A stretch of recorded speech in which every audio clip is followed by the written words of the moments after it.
My name is Jan Harzan. I'm the Executive Director for MUFON. We are a scientific research organization that basically collects sighting reports from the public and then goes and investigates them. Our mission statement as an organization is the scientific study of UFOs for the benefit of humanity, and we have three primary goals. We investigate UFO reports, we promote research into the UFO subject, and we educate the public on our findings.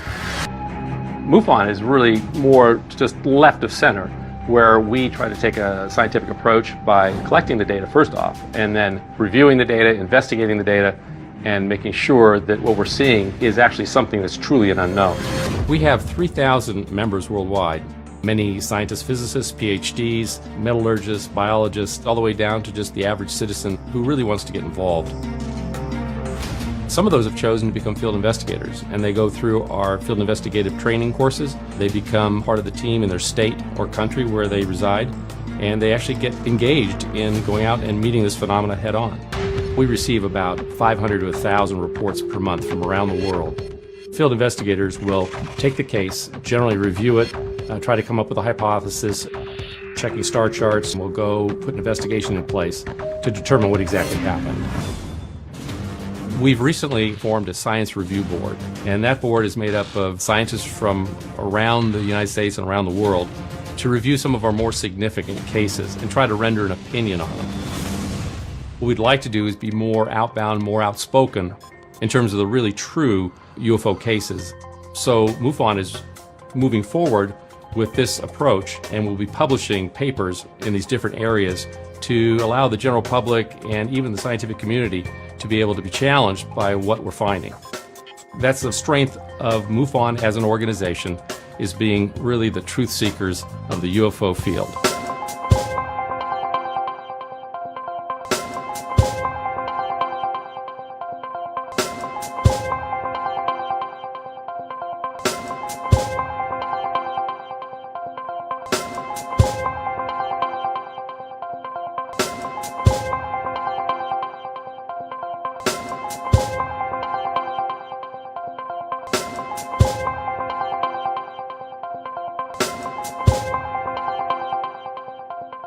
Good morning. To kick off this morning's event, our first speaker is Aaron Judkins. He's an author, explorer, and archaeologist. He has a passion for searching for the truth about the mysteries of the past, exposing forbidden archaeology and forbidden history. He's also a producer, known for the 2014 film Finding Noah and Hidden Mountain, the Los Lunas Mystery Stone. He has appeared in Footprints in Stone, Forbidden History, Volume 2 in 2013, and Watchers 8 in 2014. He is credited with mapping the longest contiguous dinosaur trackway in the Western Hemisphere and discovering a new trail of dinosaur tracks, and they are nicknamed the Judkins Trail. Let me welcome to the stage Mr. Aaron Judkins.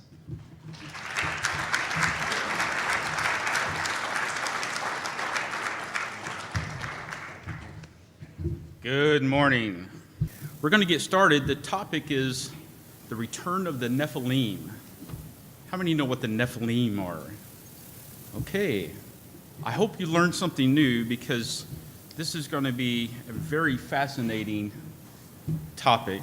And my goal is that you would walk away either learning something new or having your presuppositions challenged a little bit. I know mine were when I was writing this book. I had some sacred cows that was slaughtered, and it's okay. I came to terms with it. But you know, there's some truth to these things, and I want to be able to share these things with you. This is my website. You can go there, follow me on everything that I do. Let's get to it. Fallen angels, the return of the Nephilim. Yes, we're talking about the fallen angels because they have something to do with this topic. Who are the sons of God? Where did the giants come from? When did they live? And what was the reason for the flood? We're going to start off with our target passage here. And this goes back to ancient historical writings, the guidebook to the supernatural, if you will. And most of this will be referenced from Genesis 6, because after all, this is where the original term Nephilim came from. And it came to pass when the men began to multiply on the face of the earth, and the daughters were born unto them, that the sons of God saw the daughters of men, that they were fair. And they took them wives, all of which they chose. That's the Genesis 6 passage. The sons of God. They are, in Hebrew, the B'nai Ha-Elohim. Now there was a day when the sons of God came to present themselves before the Lord, and Satan came among them. I'm laying a foundation here for you so you can understand where the Nephilim came from. We see that the sons of God came, and that there was a day when the sons of God, notice the sons of God, again reference, came and presented themselves. And when the morning stars sang together, and all the sons of God shouted for joy. This is the B'nai Ha-Elohim. So how did the fallen angels get here? The fallen angels, as you guessed, are the reference to the sons of God in the Old Testament. How did they get here? There is a very fascinating book. It's not canonized, but it's called the Book of Enoch. How many heard of it? The Book of Enoch. In the Book of Enoch, it's almost like if you could, it's like reading a C.S. Lewis novel, or a Lord of the Rings movie, because when you start looking into this is some pretty wild stuff. It really is.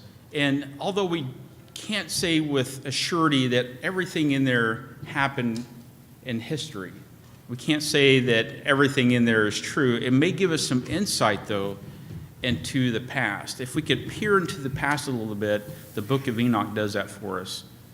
And it says that Mount Hermon in Lebanon is the place where 200 Watcher-class angels made their entry on this planet. Now, most of y'all don't know this probably, but Hermon means the forbidden gate. See, Mount Hermon was the gateway to the gods. Mount Hermon was the gateway that they used to enter this planet. And we also have in history, Jerome, the early church father who translated the Bible into Latin, said that Mount Hermon, or Hermon, means anathema. What does that mean, anathema? Does anyone know?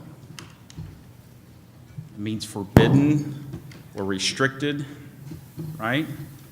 But not just forbidden or restricted. It's almost as if it is a place that's restricted or forbidden because it is evil.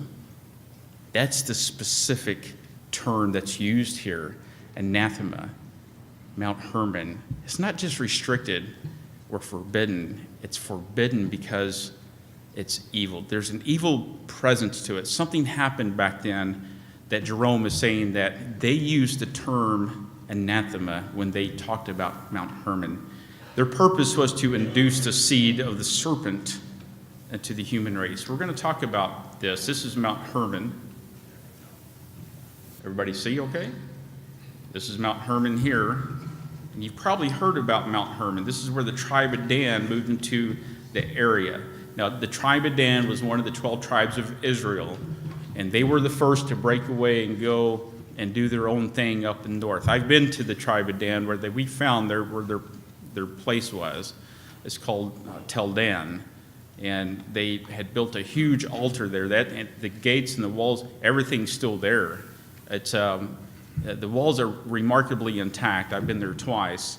It's right near Lebanon, and it's pretty wild. They adopted the worship of the fallen angels, which was Baal worship.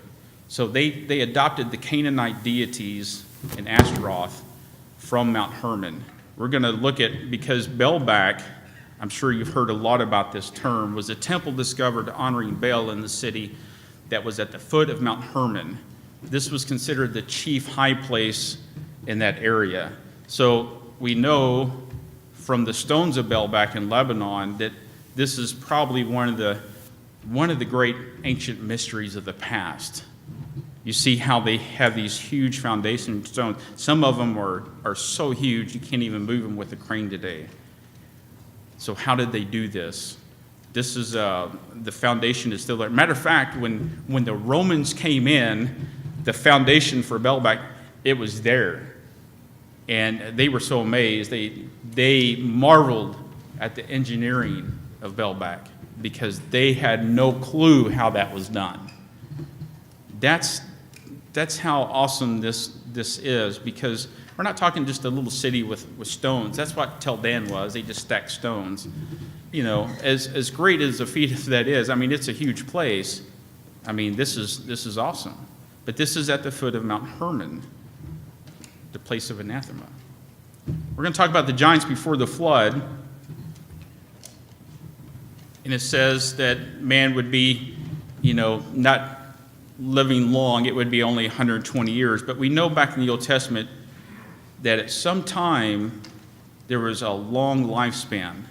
The Nephilim, there were giants in the earth in those days and also after that. This is the Genesis 6 passage that we're looking at, because this is where they came down on Mount Hermon from. The Nephilim. The Nephilim is referenced in the book of Enoch here, and they came to pass when the children had multiplied in those days. And again, we see that this is a convergence of evidence, if you will, that they came, the children of heaven, and then they came and they beget children. So this is a strange thing to read, because most people don't understand that fallen angels can take human form. Have you ever heard the term, we entertain angels unaware? Have you ever heard that term? How many have heard that sometimes, for instance, there was a story I heard that this elderly lady, she was driving at night on the road, and she had a flat tire, and she couldn't change the tire, and she needed help, and she didn't have a cell phone, and it was at night, and she was, by herself, and she didn't know what to do. And a car came up behind her suddenly with lights, and a gentleman came out about in his 30s, and he said, "Ma'am, do you need some help?" And she said, "Yes, I do. I have a flat tire." And he said, "Well, let me change it for you." That's all he said. He reached down, changed the tire. She said, "Thank you." She went to turn around to get in the car to leave. She turned around, and the man and the car was gone, disappeared. She said, "I don't know who that was, but someone helped me." We entertain angels unaware. There's multiple stories about angels taking human form. They don't have wings, not when they take human form. There's several types of classes of angels. We're not going to get into all that, but I want you to know there's a difference between like angels of Michael and Gabriel and the fallen angels. So we're talking about the fallen angels because these guys left their first estate. What does that mean? They had one estate of existence. See, we live in a terrestrial plane, don't we? We live in 4 dimensions. What are those 4 dimensions? Anybody? Length, height, width. What's the 4th one? Time. Very, very good. Time. So, but we understand that all those are finite. Time is finite. Scientists have slowed the speed of light down to 35 miles per hour. Can you believe that? 35 miles per hour. What's the speed of light? 186,282 miles per second, somewhere in there. But the speed of light can be slowed down. So what happens if you alter the speed of light? What? Yes, sir. It changes time. So what happens if you send 2 astronauts to Mars, packing for Mars, right? What happens if you send those guys out? What happens on Earth in relation to time? Right? What happens? The time on Earth is faster, isn't it? Right? Because the 2 astronauts, when they come back, they're not going to have aged. Everybody on the planet that they ever knew would probably have died. Now, we're talking deep time, maybe even past Mars. It takes a lot of distance just to get to our nearest star, Alpha Centauri, like 4.5 light years away. Now, what's a light year? 4.5 light years away. 4.5 light years doesn't sound far until you know that you have to travel at the speed of light at 186,000 miles per second. I think I said, what did I say a while ago? It's 186,000 miles per second. That's how fast it is. But you have to travel that fast for that long just to reach our nearest star. That's pretty far. That's vast, isn't it? And we're not even talking about deep time yet. We're not even talking about the next galaxy. We're not even talking about another solar system. We're talking about just getting to our nearest star. All right. All right, the Grecians called them giants. What did the Greeks also call them? The Titans. That's where we get the Greek Titans from. Apollo and all those guys. And you're right, in Greek mythology, the Titans were powerful beings who were the offspring. And these guys went down through mythology and legends of old, and they were the Titans. And it says they were eventually overthrown and imprisoned in Tartarus, the depths of the underworld. There's a lot of stories with the Titans we won't get into, but just know that throughout history, there's been giants, those Nephilim. Now, the Nephilim are not the fallen angels, by the way. The Nephilim are the offspring of the fallen angels. That's kind of a weird thing, isn't it? How does that happen? Because when they left their first estate, they could not go back. They had to be in human form until they physically died. They couldn't go back. Once they left and went in, that was it. And if you ever read the book of Enoch, it says that they knew they had messed up. Those 200 class watcher angels, there was one leader of them. And he was the one that kind of got them all together, and it names those guys. And it names what they were doing and why they got in trouble. And they understood that, wow, there's, we're in a big problem here. This is a big problem. And they asked Enoch to go before the Lord on their behalf because they knew they were doomed.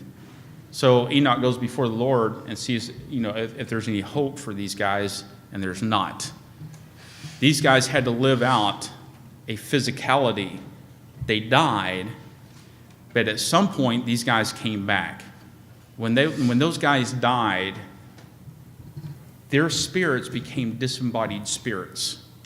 So this gets into some realm of eschatology and theology and et cetera, but this happens because we see it happening today. I'm going to make that tie for you. And the spirits in prison, which sometimes were disobedient in the days of Noah. So we understand that these things were happening back then, and this is nothing new. Nothing new is under the sun, right? Have you ever heard that? And the angels which kept not their first estate, but left their own habitation, it says in Jude, they were reserved everlasting change into the darkness. Something happened back then that they were not supposed to do, but they did it anyway. You tell your kid, don't do that, and they do it, right? Don't touch that hot stove. They go touch it. There's a choice that they had, in other words. They had a free will to choose. So, in Jude again, it says, the raging waves of the sea foaming at their shame and wandering stars. The stars are the reference to the angels, by the way, when you're reading it here. To whom is reserved blackness of darkness forever. And Enoch, the seventh from Adam, prophesied of these, saying, behold, the Lord comes with thousands of his saints. This is showing that there was a war in heaven, and these fallen angels, which left their first estate, came down here to Mount Hermon, right, the place of anathema. And the angels were cast out with him. What am I talking about? I like to term it from a colleague of mine who I think put it very well, L.A. Marzulli. You probably heard of him. L.A. is a good friend of mine. He calls it the cosmic chess match.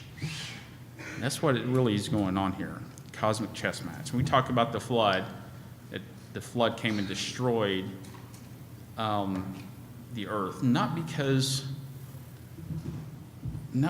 of anything that necessarily that let me put it another way. When those fallen angels came in, they really began to interfere in the events and the affairs of mankind. And that's caused the problem, because what were they doing? They were blending their seed with the seed of man. This is strange stuff. And then they produced a race of giants called the Nephilim. But it says Noah was perfect in his generations. What does that mean? Noah wasn't perfect. It means that Noah was not polluted with a corrupt DNA or gene pool. Noah was about the only one in those days of the Nephilim that could be saved. The earth was corrupt and all flesh had corrupted. We know that the fallen angels came in and just really started messing things up. Also, if you read the book of Jasher, the book of Jubilees, all this will give you insights in addition to the book of Enoch. It's really mysterious. It's some strange stuff in there. But if you want to learn about the past, I'm not saying this is all truth. I'm saying it possibly can give you insight into what happened back in those days. And it certainly, the convergence of evidence matches with what we know in history, the Titans, archaeology, etc. So we just talked about the giants before the flood. Now let's talk about the giants after the flood, because remember the flood came and supposedly wiped everything out, right? Except for the people on the ark, right? Who's going to go see Finding Noah, by the way? 1, 2, 3. Thank you. Finding Noah. Do y'all know about Finding Noah? You should. October 8th, this is a documentary film that chronicles our journey up Mount Ararat in eastern Turkey. And it's going to be a limited theatrical release October 8th. So it's a Thursday night. If you miss it on October 8th, it's it. You have to wait for it to come out on DVD. So, but it is a true documentary. It's directed by Brent Baum, produced by Matthew Marsden, narrated by Gary Sinise. So this is a very professional film. Giants after the flood. Numbers 13:33 and Genesis 6:4. There were giants in the earth in those days, and also after that. After what? After that flood. So we know that these guys came back. So let's look at a timeline here. So this is kind of showing you a little bit about where this falls in the timeline. This is the giants after the flood. We'll move on. And then it starts giving the names and the races of these giants. In the 14th year came Chedorlaomer and the kings that were with him and smote the Rephaims in Ashtaroth, Canarim, and the Zuzumans in Ham, and the Emims in Shevav Kerathaim, and the Horites in Mount Seir. And then it gives the meaning of the names. The Rephaim, the invigorated ones, Emims, the terrors, Horims, the cave dwellers, the Zums, wild creatures. This is pretty strange stuff, because we know that these guys were races of giants, and that when Israel went into Canaan, there were what? Giants in the land. This is where we start getting into the story of David and Goliath. We all know the story of David and Goliath. Did that story actually happen? Who was Goliath? Goliath was from Gath, and Goliath was from a race of giants called the Anakims. That should sound familiar to you, right? The Anakims, the children of Anak were there. In Hebron, they built 7 years before Zoan was in Egypt, and the children of Anak were there. And they were in these walled cities. And they were like, the Israelites said they were like grasshoppers in their sights. Some scholars want to say that they were intellectual giants, right? They weren't smart enough to get in there. Some people say they weren't giants at all.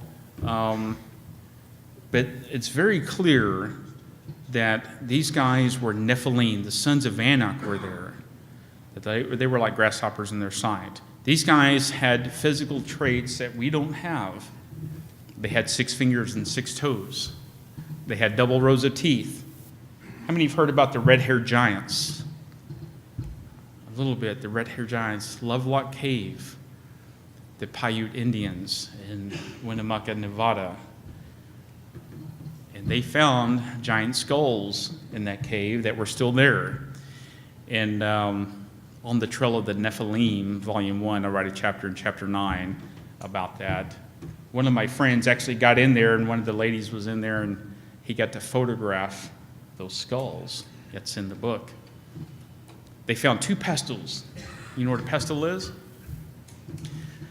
A pestle's a stone tool that's used for grinding by the Native Americans. They would grind on the, they would either take a mano and a metate, right? And they would grind corn or mesquite beans or whatever.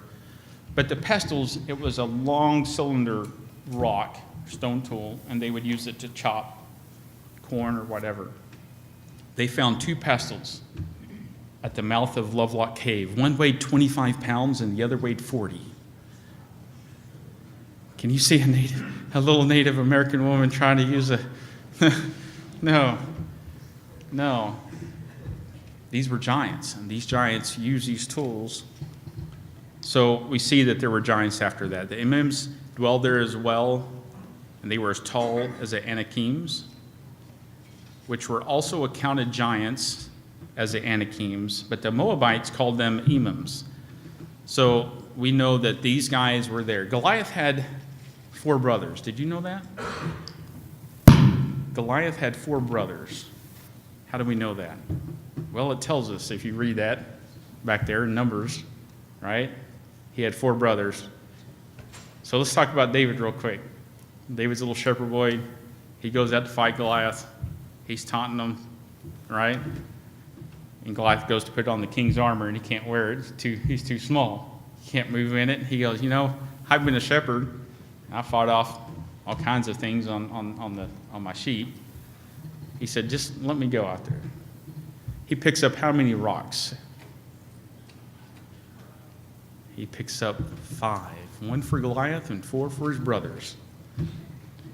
So if his brothers jumped in, he was ready, right? That's why he picked up 5. We're talking about the land of the giants. If you hear my radio show that I do every now and then, I say from the Valley of the Giants, because I do live in the Valley of the Giants. Not the Nephilim, but the giants, the big dinosaurs of Dinosaur Valley State Park. The Valley of the Giants, it's also known. These guys were a lot bigger than we are. Not just an abnormal growth of the anterior pituitary gland, right? Acromegaly. That's not what we're talking about. We're talking about characteristics that are not human. And these guys were pretty big. King Og was some say between 12 and 15. I think he was roughly about 15 foot tall, depending on your definition of the cubit. And the cubit really changes throughout history. We know that a standard cubit after the flood was probably 18 inches. We do know that. A royal cubit, depending on the ruling monarch or pharaoh or king, varied. Typically an average of about 21 inches. But if he didn't have a firstborn son, which would be the length of his son, would be the royal cubit, or from his elbow to his finger would be a royal cubit. So those changed throughout time, but some point after, the standard cubit really began to take hold, and that was a cubit of 18 inches. So we see that these guys could get very, very tall, and we see these giants in the land of Canaan.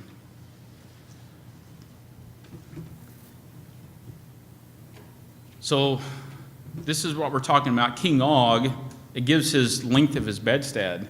And although it doesn't give the length of him per se, if you take his bed that it gives, and then you give a little bit more for head and feet room, we estimate King Og's height that way. So this is some pretty wild stuff. Here's King Og, by the way. His bedstead was a bedstead of iron, 9 cubits, and 4 cubits was the width. So we can get a really good idea. And Goliath, he went out a champion whose height was 6 cubits in a span. So you take, this and you can figure out the numbers on this. These are just estimates because we don't know for sure.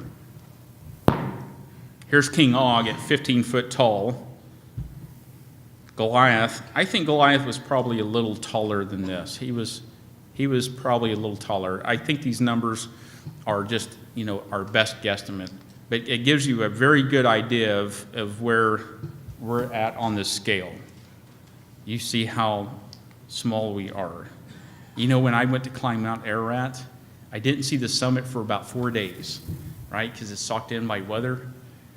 And about the 4th day or so, we had the clear skies, and we were getting ready to make the climb to the mountain, and I saw that summit for the first time, and my heart sank because I realized I'm going to have to climb this thing, and I realized how small I was on this grand mountain. Yeah, I had the same feeling when I was next to the pyramids in Egypt. When you're standing next to it and you realize how small you are, it's really humbling. What do we find in archaeology about giants? We find throughout history there is some archaeological evidence. The convergence of evidence is there. And one of these is a little ostracon, or pottery shard. It has an archaic inscription going back to the 10th century BC, contains 2 non-Semitic names, and one of that is named Goliath. This was found actually in the area of Gath. So if there's a name Goliath on a pottery shard, you don't have to say which one, right? Everybody knows who that is, right? There was another one too that was found. It was on a larger piece of ostracon pottery, and I think it's called the 2 Gates inscription. You can look it up. But this is also the reference of the name Goliath on there.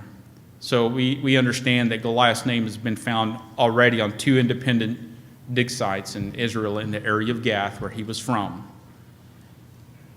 The ancient chimeras. We talked about the Titans in history and how all this is coming down, and that the mixture could have also produced chimeras. Why? Because if you read some of those other books I was telling you about, you understand that they just didn't mate with people. Right? These guys were all over the place. Right? So we have these unicorns and mermaids, and we have these the griffins, and we have all these strange things throughout history of a blend of animals and humans. It's very strange indeed.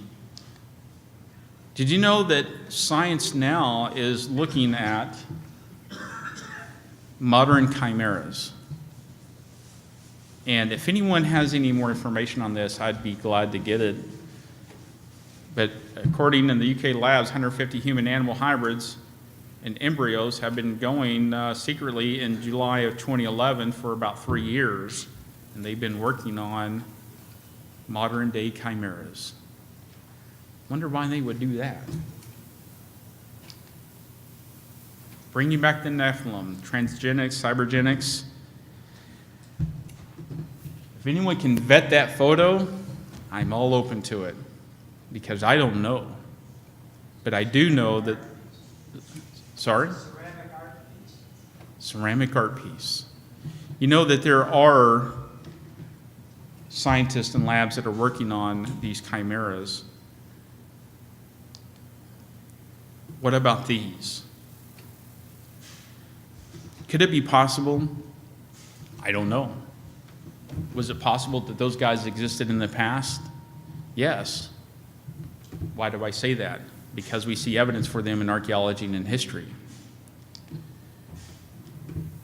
We do know that the lab is now using mice and things to grow cartilage. They can insert cartilage, and here they got this little guy growing a human ear. So we know that some weird things are possible, and they're even, South Korean scientists are even creating glowing cats. How many have heard about the spider milk?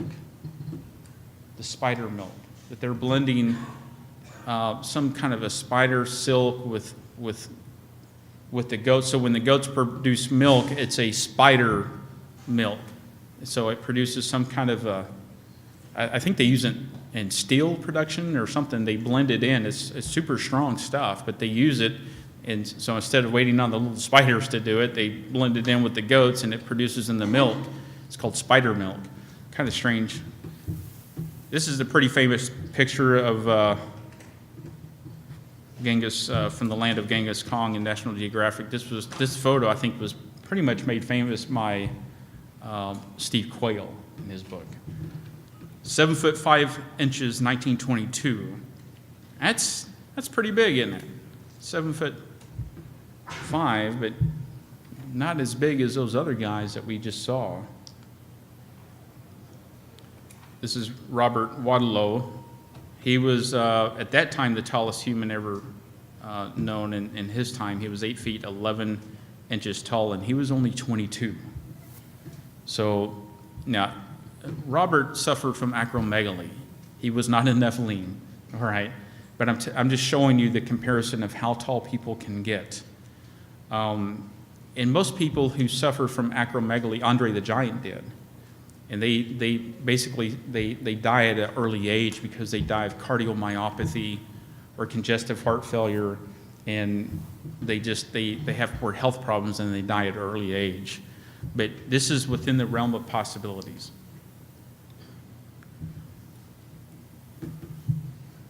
And this is, matter of fact, I've seen his coat, and we have it at one of the museums.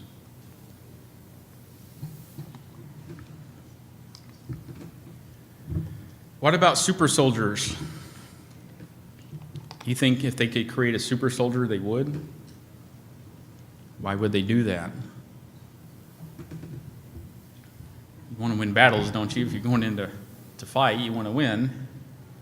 So, the human body is pretty fragile. That's why those guys have to wear all the equipment that they do, so they protect themselves, Kevlar vests and other things. But one of the things that they're working on is trying to create a super soldier. Now, I don't know that I'm not in the military, I don't know that for sure. But reports is that if they can make them bigger and stronger and faster and taller, that they're going to try. We're talking about the fallen angels again, and these guys did something in the past that they're doing again today. And this is the tie I'm going to make here, because the fallen angels have not stopped what they were doing in the very beginning. Now, some of my colleagues and friends said what they did in the past, they never did again. There was only one incursion. I don't believe that, because in this passages I just showed you in Numbers 13:33, it says, and also after that, these guys came back. Not the same ones. It doesn't say the same ones. It says that there was others that came back, and it listed those races of giants, those Nephilim. So something happened.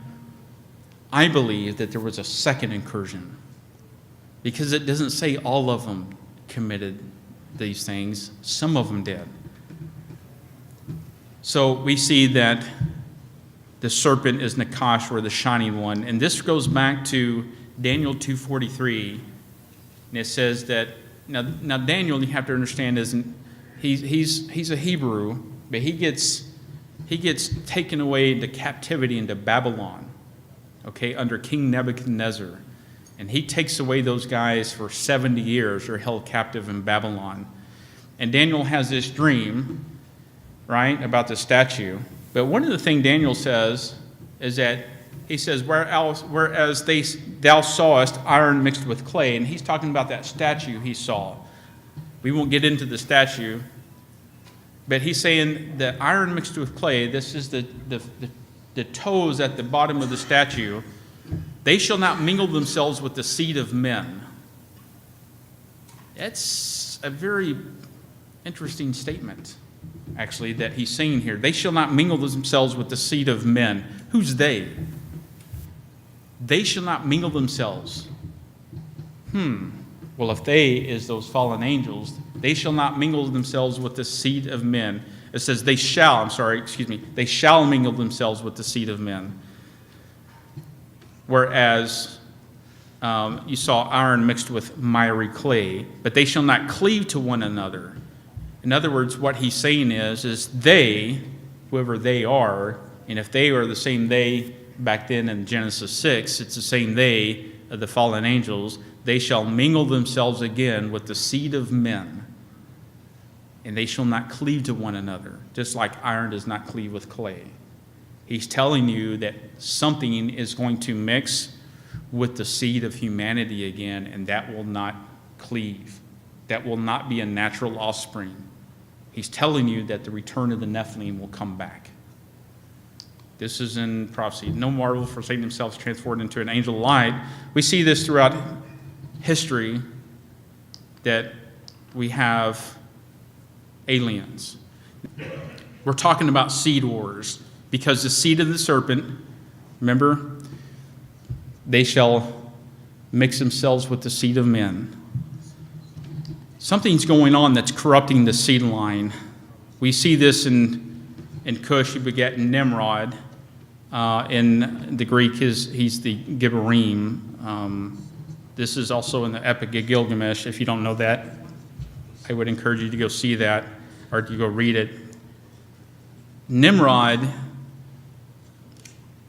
is Gilgamesh, is Osiris, is Apollo. These guys are all the same. Names change throughout history. Why? Because we do that.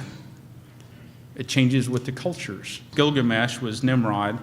Gilgamesh is described as 6 fingers. He's holding a lion. This is a rather poor picture. I apologize, but I wanted you to see that he's holding a lion. It's not a kitty cat. It's a lion. Gilgamesh was a giant with 6 fingers and 6 toes, holding a lion like you would if you picked up your house cat. The Sumerian tablet of Gilgamesh, you see him here sitting on his throne, and you see these guys coming and approaching him. Was he a giant? The evidence is looking like he certainly was. Did you know they found the tomb of Gilgamesh? Archaeologists in Iraq believe that they have found the lost tomb of the king of Gilgamesh, which is an epic written about 2,500 years before the birth of Christ. This goes back a long time. So I'll let you read that on your own. Gilgamesh tomb found, but they're finding things. Remember I told you about the convergence of evidence? Something's happening again that was happening back in Genesis 6. That's why I wanted to lay the foundation for you. Because it says in the prophecies, as the days of Noah were, so shall the coming of the Son of Man be. For in those days they were, before the flood, they were eating and drinking. Okay, but what were they doing back then? Not eating and drinking, although it says that. It was describing the activities. But what was the central activity? The fallen angels descending on Mount Hermon at the place of anathema, corrupting the bloodlines. See, that prophecy that was given in Daniel that the Nephilim will return, that they shall blend themselves with the seed of man and they shall not mix. Remember I was telling you about the chimeras? These guys are coming back. That's my personal opinion. As an archaeologist, I can't prove it, but I can tell you from ancient writings and history that I believe the Nephilim are coming back. And they're not here to help us. That's my personal opinion. There's something going on behind the scenes. And the tie is this, is that what they were doing back in those days, they're now doing again, but they're doing it a little different this time. How are they doing it? How are they blending themselves with the seed of men again? And not just men, animals. We know it as abduction experiences, etc.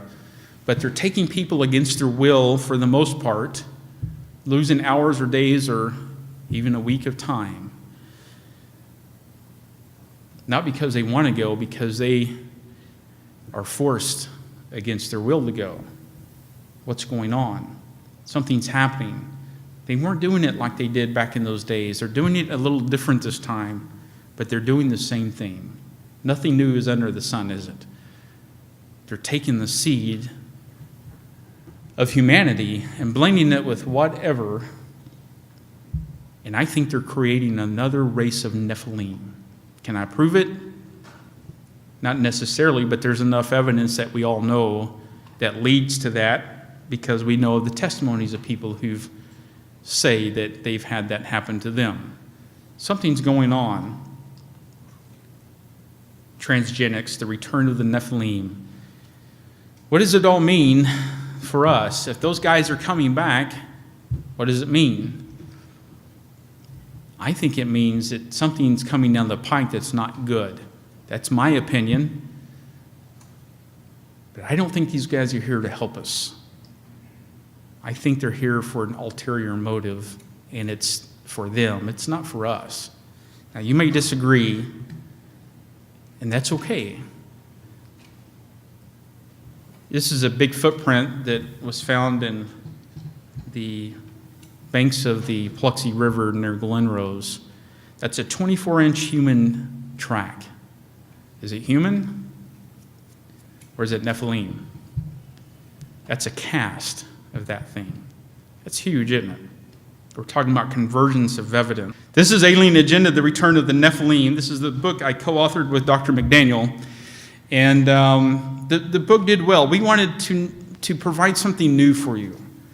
And I thought it was very important to provide information that maybe you hadn't heard of before. I certainly hadn't heard of it before. And I wanted to converge the evidence for you to bridge the gap and hopefully provide answers that could help explain the UFO phenomenon. And see, I think these guys have been here, and they've been here for a long time. And I don't think they're here to help us. That's my opinion. But what's the alien agenda and the return of the Nephilim? These guys are coming back.